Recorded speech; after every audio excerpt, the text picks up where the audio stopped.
오늘 우리 주시는 우리 하나님 말씀은 빌립보서 3장 5절에서 9절입니다. 나는 8일 만에 할례를 받고 이스라엘 족속이요 베냐민 지파요 히브리인 중에 히브리인이요 율법으로는 바리새인이요 열심으로는 교회를 박해하고 율법의 의로는 흠이 없는 자라. 그러나 무엇이든지 내게 유익하던 것을 내가 그리스도를 위하여 다 해로 여길 뿐더러 또한 모든 것을 해로 여김은 내 주 그리스도 예수를 아는 지식이 가장 고상하기 때문이라. 내가 그를 위하여 모든 것을 잃어버리고 배설물로 여김은 그리스도를 얻고 그 안에서 발견되려 함이니 내가 가진 의는 율법에서 난 것이 아니요 오직 그리스도를 믿음으로 말미암은 것이니 곧 믿음으로 하나님께로부터 난 의라. 아멘. 오늘 우리 맥주 감사 주일입니다. 사도 바울이 하신 말씀처럼 범사에 감사하라 그랬죠. 참 감사한 거는 세상에 미련하고 부족한 저를 구원해 주시고 또 하나님의 자녀 삼아 주시고 첫 번째 우리 하나님 앞에 드리는 감사입니다. 또 하나는 참 부족하고 모자라는데도 우리들에게 다 직분을 주셔가지고 목사로, 장로로, 집사로, 권사로, 구역장으로 여러 가지 헌신하는 자리에 헌신할 수 있도록 은혜 주신 하나님 앞에 감사를 드립니다.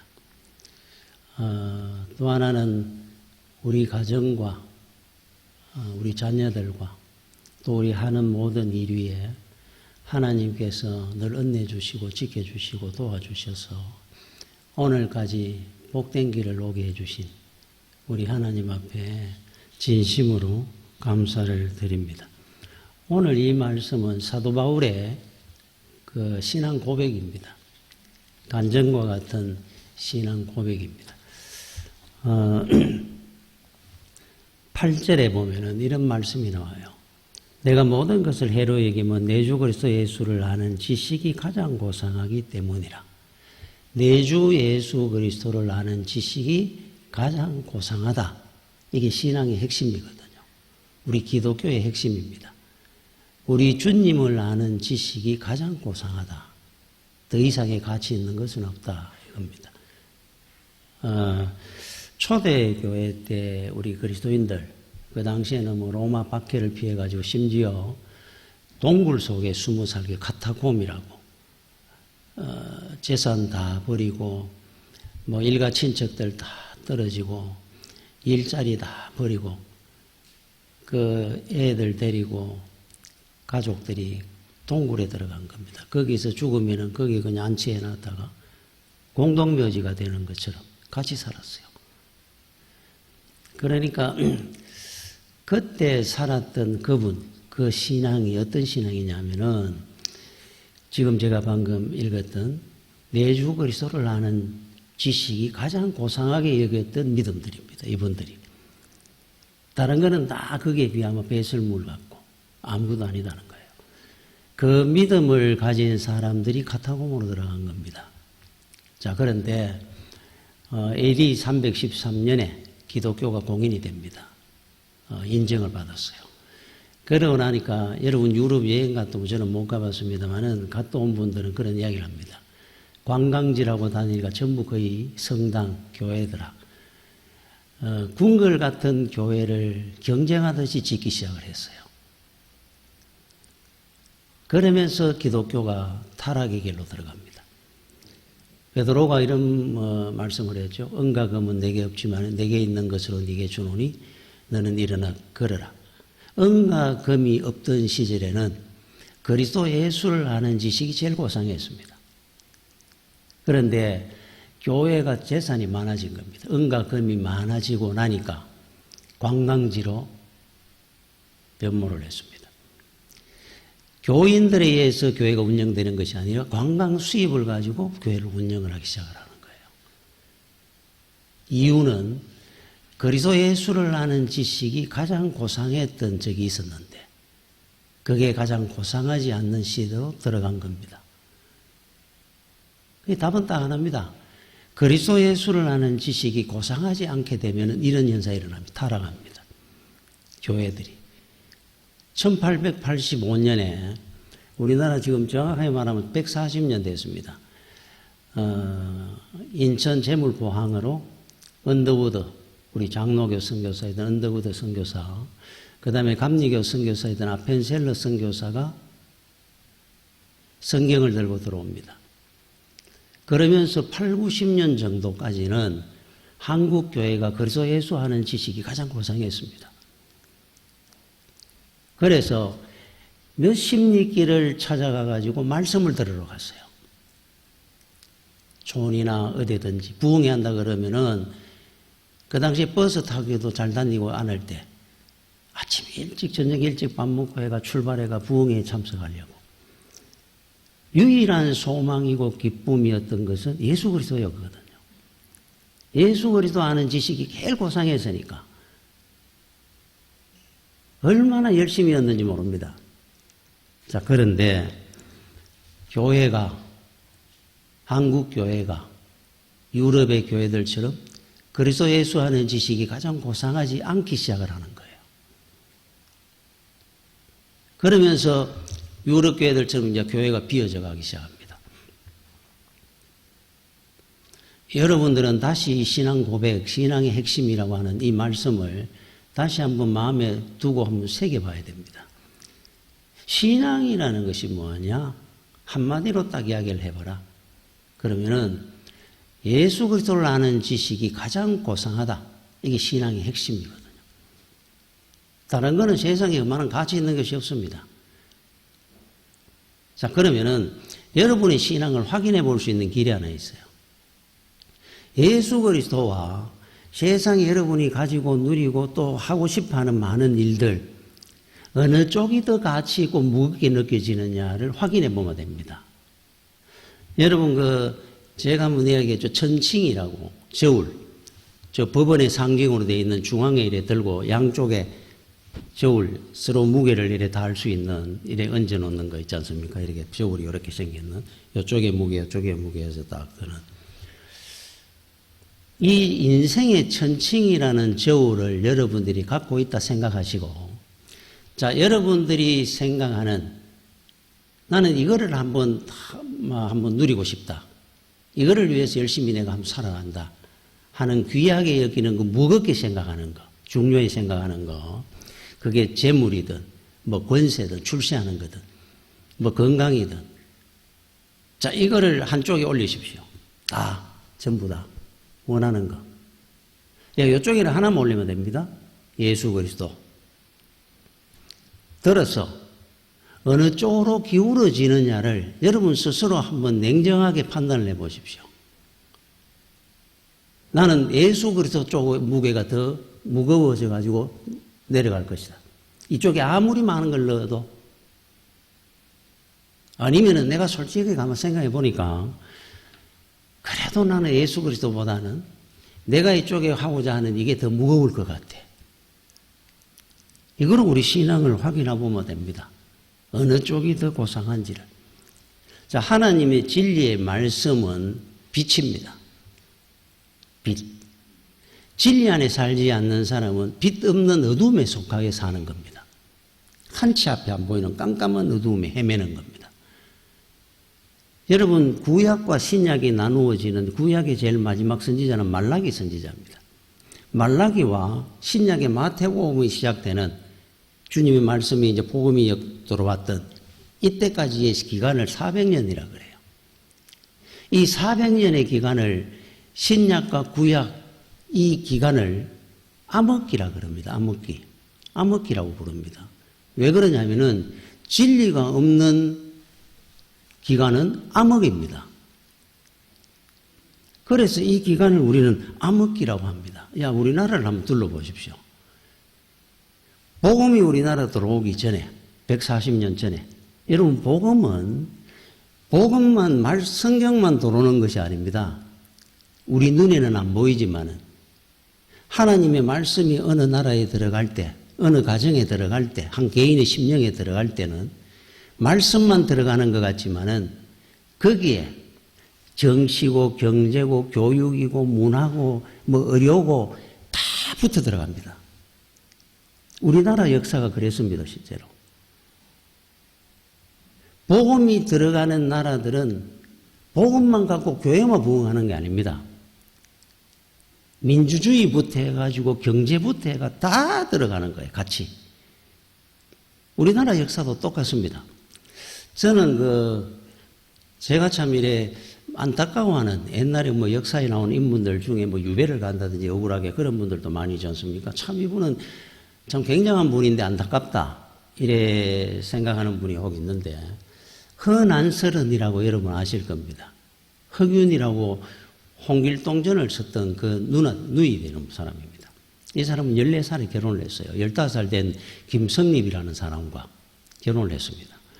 결혼을 하고 부부 사이가 굉장히 뭐 안 좋았던 것 같아요. 그러면 27살에 세상을 떠나는데, 그 당시에 여자들은 똑똑하다, 무슨 뭐 시를 쓴다, 뭐 인정이 안 되는 세상입니다. 조선시대 때. 그런데 이 사람은 시인이고 화가이기도 하고 대문장가입니다. 자기의 그런 재능을 숨기고 살다 죽은 사람이에요. 그걸 이야기하면 시집에서 안 좋아하니까. 뭔 여자가 이렇게 똑똑하다고 나대느냐 그러면은 그건 굉장히 불중한 거예요. 엄청난 천재인데 아들 둘, 딸 하나를 뒀는데 아들 둘이 죽습니다. 자라면서. 너무너무 불행하게 사는 사람이에요. 죽기 전에 자기가 썼는 수많은 시들, 그 얼마나 참 값지겠습니까? 그거를 다 자기 손으로 불태웁니다. 이게 만약에 시 한 편이라도 시집으로 흘러 들어가게 되면 요거도 먹을까봐. 그런데 몇 편 남았는 거는 허균이 누이 집에 갔다가 누이가 썼는 시를 몇 편 들고 나온 거예요. 그게 나무가 지금까지 우리는 알고 있습니다. 이 사람은 그런 말을 했습니다. 자기 평생 한이 되는 것이 있는데 그 중에 하나가 김성립이라는 남자와 결혼했는 것. 두 번째, 조선의 여자로 태어났는 것. 그 한을 가지고 있었던 사람이에요. 요즘 태어나서 막 이런 분들은 얼마나 참 존귀한 대접을 받았겠습니까? 그 시대에 만약에 우리나라에 복음이 들어왔더라면 이분이 어떤 삶을 살았겠습니까? 있을 수 없는 이야기잖아요. 그래서 진리 안에 사는 사람은 존귀한 인생을 삽니다. 진리 밖에 사는 사람은 비천한 인생을 살아요. 그가 누구든지 간에 뭐 천재든 뭐 다 떠났어도.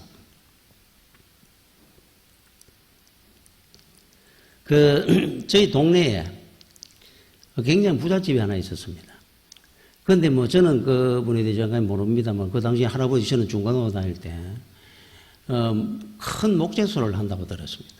집을 잘 지어 살았습니다. 그런데 이분은 그렇게 부잣집인데도 불구하고 시커먼 삼천리 자전거 타고 다니며 비가 오나 눈이 오나 여름에 그 더울 때나 자전거를 타고 다닙니다.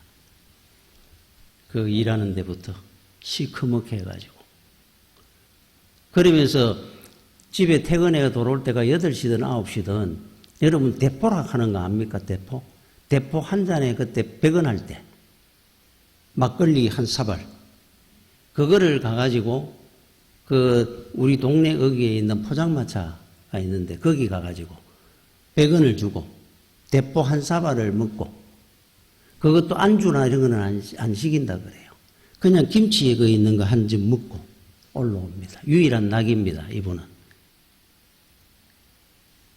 여러분 예수를 안 믿으면은 진리 밖에 있으면은 왜 존귀하게 못 사느냐 하면은 내가 벌은 돈인데 그 돈의 노예가 돼요. 자유함을 못 누립니다. 진리가 너희를 자유하게 하리라. 예수 진리 안에 있는 사람은 돈의 노예가 안 되도록 삽니다. 내가 공부해가 가진 지식인데 지식의 노예가 되어 사는 사람들이 있습니다. 다른 거는 절대로 못 받아들입니다. 내가 이 몸을 배웠다는데. 명예, 권세, 뭐 이런 거 똑같습니다. 노예가 되어버려요. 불쌍한 인생을 삽니다. 그러면은 자기가 원하는 만큼 출세를 하고 그만큼 누리고 살면은 그거 가지고 자기가 얼마나 자유하게 누리고 삶아 될 건데 죽어나 사나 자나깨나 그것만 생각합니다. 돈을 벌어야 되는데 돈을 어떻게 하면. 그래서 제가 기억에 그분이 저는 그때 어릴 때니까 연세가 많은 줄 알았는데 지금 생각해보면 한 70 정도 되셨던 것 같아요. 돈 한번 제대로 못 써보고 그렇게 쫙 벌다 가신 거예요. 그러면 그 집에 누가 제일 자유하게 살았느냐 하니까 막내 아들. 제가 기억에 24살 된 것 같은데 그때 제가 듣기로 저 오토바이 하나가 어지간한 집값이라 하더라 하는 이야기를 한번 들었어요. 온 천지 오토바이 타고 다니면서 아무도 못 말렸습니다. 부잣집 아들이니까 그 당시에. 그때 우리 오토바이 그런 큰 좋은 거 타고 다니는 사람이 없었어요. 그런데 그거는 자유함이라 안 하고 방탕함이라 합니다. 그거는. 너무너무 안 됐잖아요. 왜 돈 하다가 인생을 그렇게 갔을까?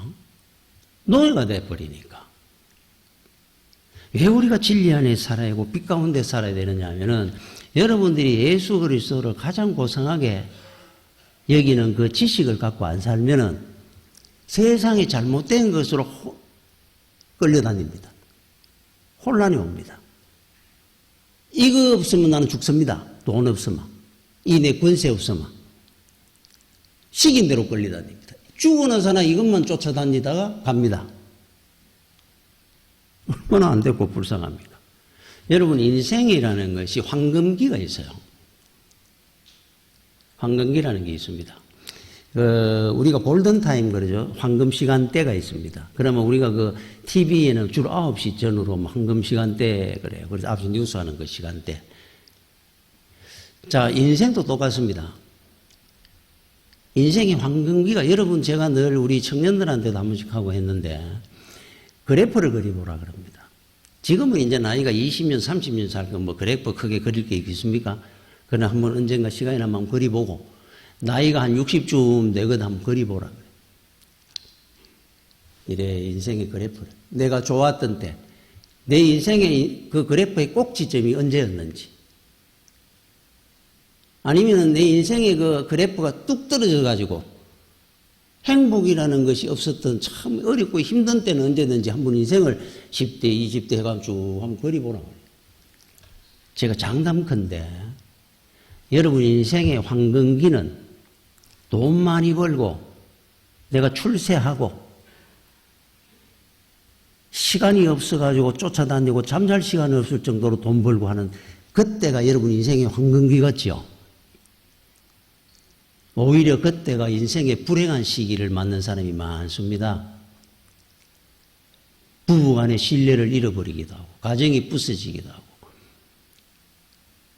그때가 황금기가 아닙니다. 그러면 우리 인생의 황금기는 내가 장담하건대 여러분들이 신앙생활 열심히 잘할 때 그때는 모릅니다. 잘할 때 어디 헌신하고 막 열심히 신앙생활하고 살 때 그때 막 감사하다 그러고 찬양하고 막 살던 나중에 세월이 가서 이래 보면은 참 그때가 나는 정말로 행복하고 좋았던 것 같아. 그때가 언젠가를 한번 돌아보십시오. 믿음 생활 잘하고 열심히 헌신하고 그렇게 살아갈 때 정말로 내가 참 그때 좋았구나 할 때가 옵니다. 그러니까 믿음 생활 잘하는 그게 최고로 행복한 때입니다. 사실 우리는. 그런데 그 당시에는 잘 몰라요. 믿음 생활하고 헌신하다 보면 힘든 것도 있고 시험 들 일도 있고 어려운 일도 있고 있다 보니까 잘 모르고 삽니다. 지금이 제일 여러분 인생 황금기인 줄 알아야 됩니다. 나중에 세월 지나서 한번 돌아보면 아실 겁니다. 그래 한번 그려보시면. 여러분 그 행복은 쓰레기통에도 있다 하는 그 책 속에 나왔는 이야기인데 강아지 한 마리가 자기 꼬리를 물겠다고 계속 돕니다. 그래서 할아버지 개가 물었습니다. 너 지금 뭐 하느냐? 나는 행복을 찾습니다. 근데 행복이 어디 있느냐를 내가 생각을 해보니까 행복이 내 꼬리에 있다는 걸 이제 알았습니다. 저 꼬리를 잡으면 나는 행복해질 것 같아서 꼬리를 잡기 위해서 돌고 있습니다. 그래. 나도 행복이 꼬리에 있다는 걸 알았다. 옛날에. 그런데 꼬리에 있는 행복을 잡으려고 할 것이 아니고 내가 성실하고 열심히 사니까 꼬리가 내 뒤에 따라오는 것처럼 행복은 따라오더라. 행복은 내가 쫓아가는 것이 아니고 내가 열심히 성실하게 살아가니까 따라오는 것이 행복이더라. 이야기를 했어요. 여러분, 세상에 행복 없습니다. 세상에는. 세상을 쫓지 마십시오. 속는 겁니다, 지금. 예수님을 쫓아가면 행복은 뒤로 따라옵니다. 제가 늘 그런 이야기를 합니다. 돈, 명예, 모든 것들은 줄을 따라가다 보면 뒤에 줄서가 따라옵니다. 성도는 따라오도록 만드는 사람이지 따라가는 사람이 아닙니다. 그런데 많은 사람들이 이걸 착각을 합니다. 열심히 쫓다 보면 잡히겠지. 쫓다가 끝납니다. 더 불행하게 삽니다. 자, 그러면 사도 바울은 어떻게 살았겠습니까? 정말 행복하게 사는 사람입니다. 가는 데마다 두들겨 맞기도 하고 죽을 때도 참수형을 당해 죽었습니다. 그런데 바울은 하루하루가 너무너무 행복했을 겁니다. 저는 안 봐도 압니다, 그분을. 행복하지 아니하고는 이렇게 못 살거든요. 너무 행복했을 겁니다, 이분은. 결혼도 안 했지만은. 예수를 아는 지식이 최고로 고상했으니까 자기가 신앙 고백을 했지 않습니까? 이렇게 사는 사람이 행복하지 않을 수가 있겠습니까? 너무 행복했을 겁니다. 여러분, 찰스 스펄전 목사 하면 다 알죠, 영국에. 설교의 황태자라 그럽니다, 별명이. 할아버지도 목사님이고 아버지도 목사님이고 자기도 목사님이고 나중에 보니까 아들도 목사 됐더라고요. 이 목사 집안입니다, 완전히. 근데 10대 그 후반쯤 내가 방황하기도 했다 그럽니다. 근데 20대 이제 20살 넘어가면 신학을 해가지고 목사가 되었습니다. 이분이 했는 유명한 말 중에 하나가 이런 말이 있습니다. 우리 교훈이 되는 말이에요. 사울왕의 거의 순종은 불순종이다, 이 말이 있어요. 여러분, 거의 순종하는 게 없다, 이 말이에요. 사울왕은 순종을 하는데 다윗처럼 100% 순종은 100% 하는 거잖아요. 근데 거의 순종했다 그래도 사울도 이거는 불순종이다 이래 얘기했어요. 거의 순종하는 게 어디 있습니까? 하면은 100% 그냥 순종하는 거지, 다윗처럼. 자, 이분이 몇 살에 살아가 소천을 냈느냐면 57까지 살았어요, 이분이. 여러분, 사도 바울이 몇 살에 소천을 냈느냐? 참수형을 당해가지고 죽을 때가 AD 5년경에 이 땅에 태어나가지고 소천할 때, 참수형을 당할 때가 AD 62년으로 추정하고 있습니다. 추정. 그럼 62에다 5 빼면 57입니다. 바울이 57까지 살았습니다. 스펄전 목사든 바울이든 57세를 살았어요. 하루하루가 너무너무 행복하게 살았을 겁니다. 조지 휘필더 목사님이라는 분이 있습니다. 제가 참 좋아하는 분 중에 한 분입니다. 이분이 참 유명한 어록을 남겼죠. 나는 따라서 죽을지언정, 몸이 따라 없어진다면 따라서 죽을지언정 녹슬어 죽지 않겠다. 유명한 말입니다. 이 사람은 자기 몸 하나 따라서 죽인 사람입니다. 설교를 얼마나 많이 하고 살았는지. 이분이 죽을 때 나이가 56입니다. 마지막 설교를 밤 12시까지 하고 다음날 아침에 일찍 예배 인도를 하러 부흥회를 했거든요. 또 설교하러 나온다고 들어갔는데 안 나오길래 문을 여니까 양복, 구두 신고 입은 채로 그대로 누워갖고 소천을 했다. 얼마나 행복했을까? 저는 그 생각이 듭니다. 이분들은 56세, 57세 정도 살았어요. 저는 거기에 비하면 지금 훨씬 오래 살고 있습니다. 야, 얼마나 매일매일이 행복하게 살았을까, 이 사람들은. 그런 생각이 너무 듭니다. 그런데 문제는 반대로 사는 사람이 많습니다. 예수 믿는데. 세상 일은 몸이 따르도록 합니다. 세상 일은. 따라서 죽겠다 하는 식으로. 하나님 일은 몸이 녹슬도록 아낍니다.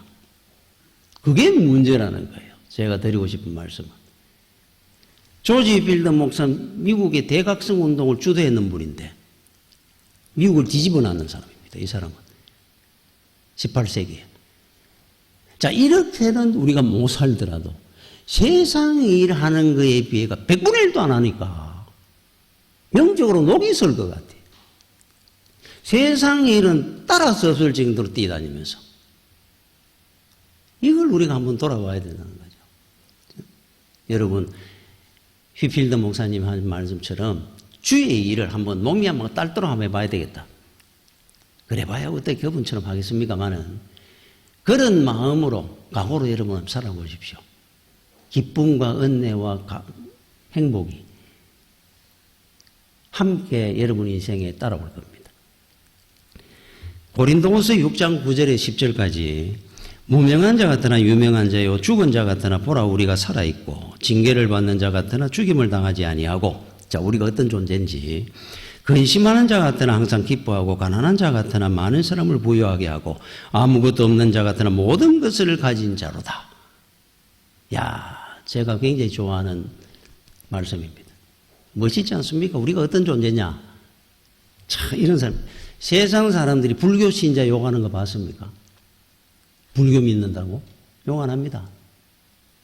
기독교인을 보면은 그냥 무조건 욕을 하려고 합니다. 주시합니다. 왜 그렇다고 생각합니까?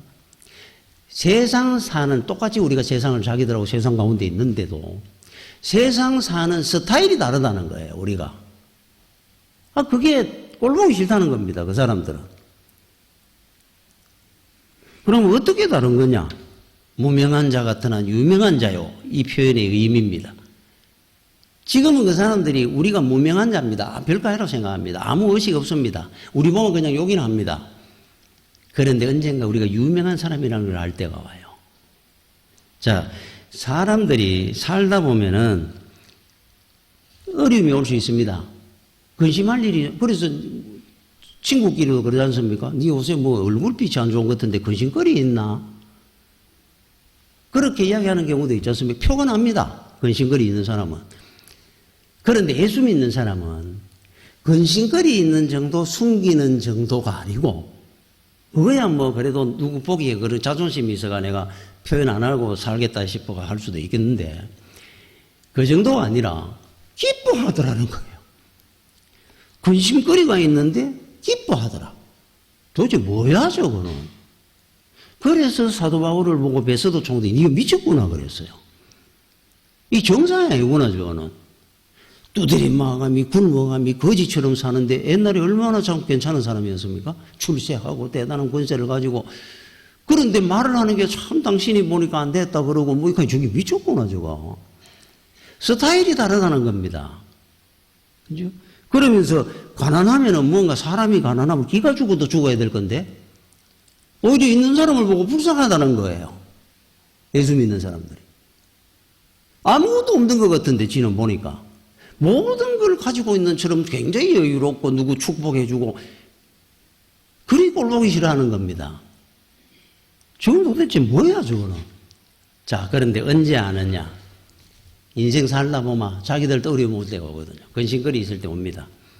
왔을 때 죽는다 산다 할 때 그 사람들의 누구 떠오르겠습니까? 세종대왕이 떠오르겠습니까? 이순신 장군이 떠오르겠습니까? 잔다르크가 떠오르겠습니까? 그런 사람이 안 떠오르고 여러분들이 떠오를 겁니다. 그때. 자기가 근심거리 있는데 가만히 생각을 해보니까 내 친구 누구는 그때 보니까 내보다 더 어려웠는 것 같은데 근데 걔는 어떻게 그걸 견디고 견딘 건 문제가 아니고 그렇게 기뻐하고 기뻐하더라 그랬잖아요. 기뻐하고 감사하고 살았는 게 걔는 왜 그랬을까? 이제 그때부터 의문이 품기 시작합니다. 이제 유명한 자가 되는 겁니다. 그리고는 전화 올 때가 옵니다. 야, 내 요새 이런 일 때문에 힘드는데 니는 그때 이거보다 더한 일도 있었는데 근데 니는 어떻게 그걸 이겼노? 니는 그때 막 기뻐하고 찬송하고 하는 거 찬양하는 거 기억이 나는데 니는 어떻게 그렇게 살았어? 나는 예수를 믿으니까 그렇게 살았지. 아무것도 없는 것 같지만 난 다 가진 사람이거든.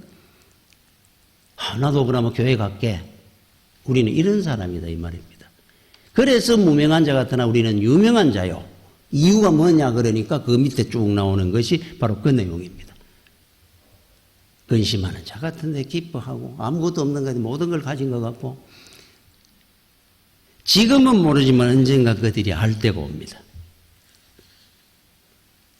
세상 사람 날 부러워하니 하여도 나도 역시 세상 사람 부럽지 않네. 하나님의 크신 은혜 생각할 때에 할렐루야 찬송이 저절로 나네. 세상 사람 날 부러워하니 하여도 나도 역시 부귀영화 부럽지 않네.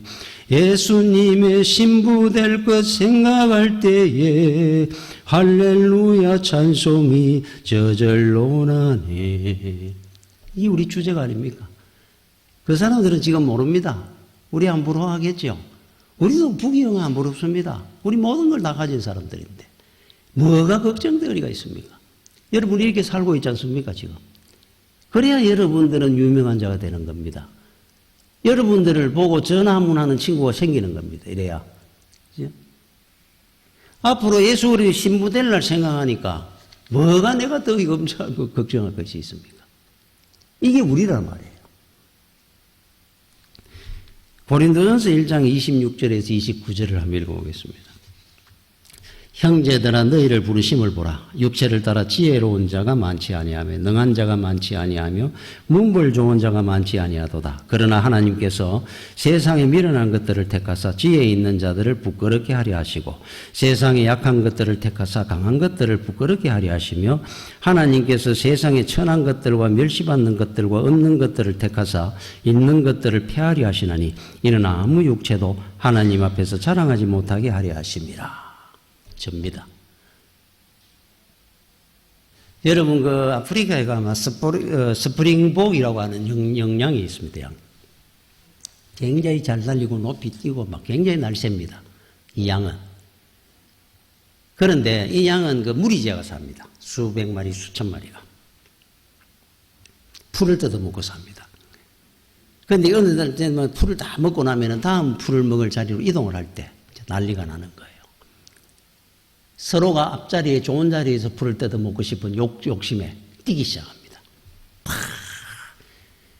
그럼 어느 정도 가도 풀 있는 자리가 나올 거 아니에요. 그럼 거기서도 먹으면 되는데 그 다음에 더 좋은 자리 나오겠지. 멈출 줄을 모릅니다. 막 뜁니다. 계속.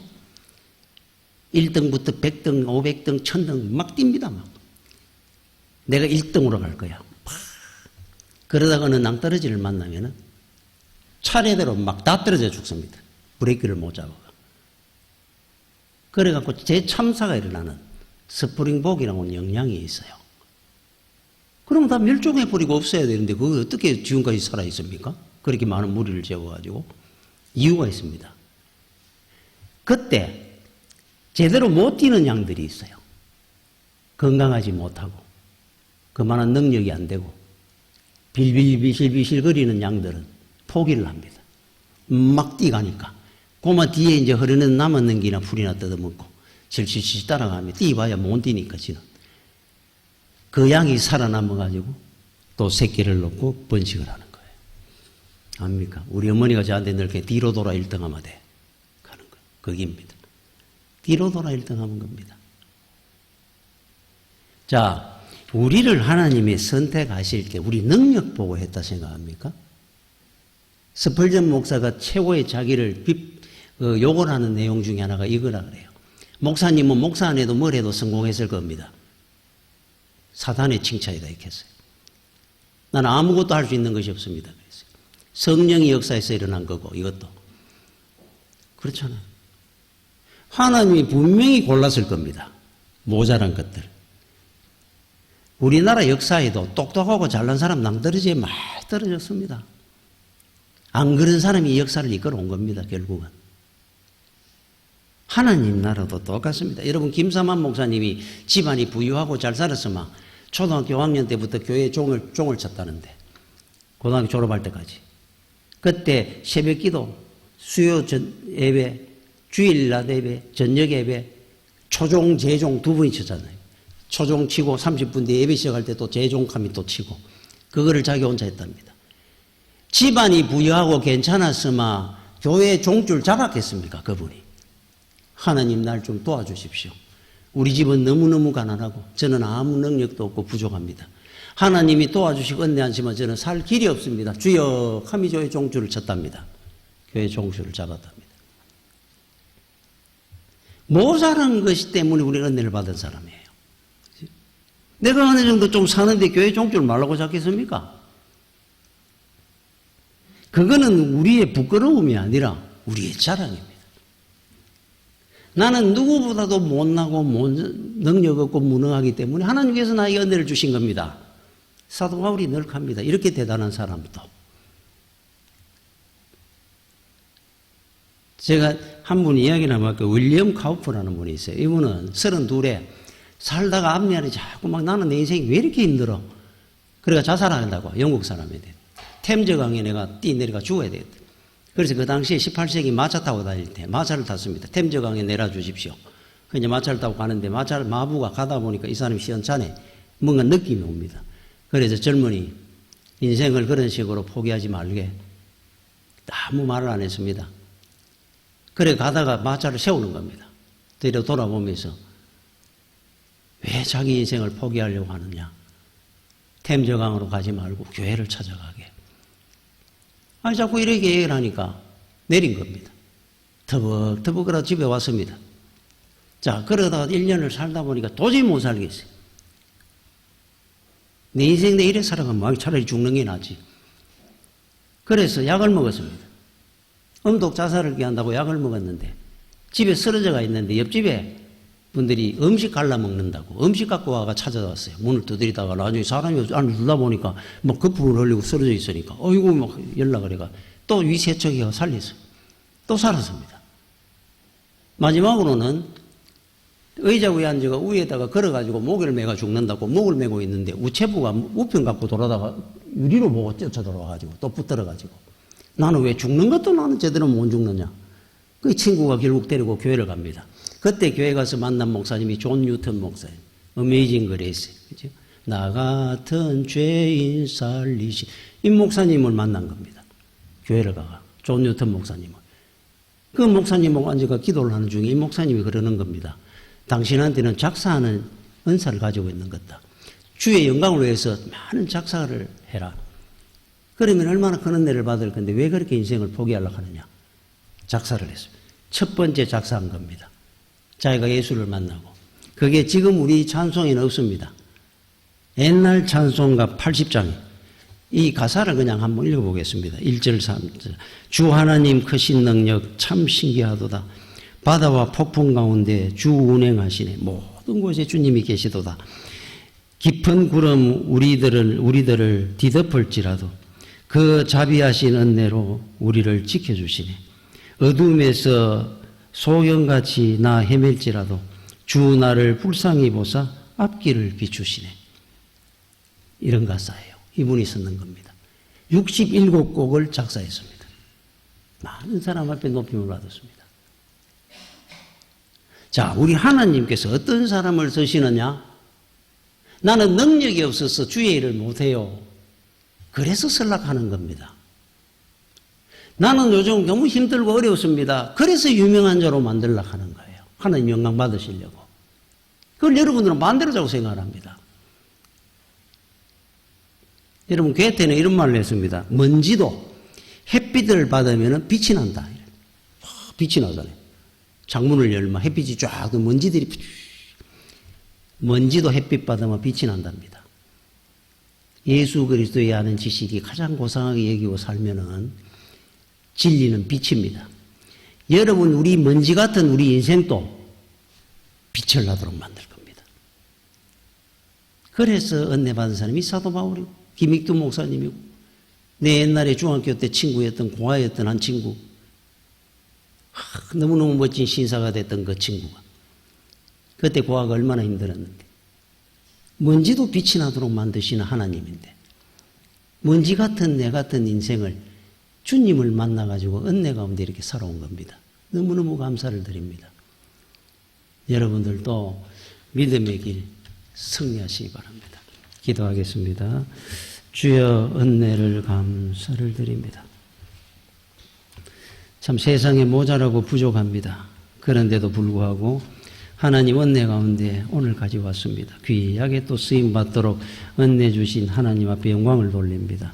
아버지 감사주의를 맞아서 정말 우리가 감사할 것이 얼마나 많은데도 불구하고 원망할 때도 낙심할 때도 얼마나 많습니까? 아버지 주의 종답게 주의 자녀답게 세상 가운데 아버지 귀하게 쓰임받는 주의 자녀가 되도록 인도하여 주시옵소서. 예수님 이름으로 기도드립니다. 아멘.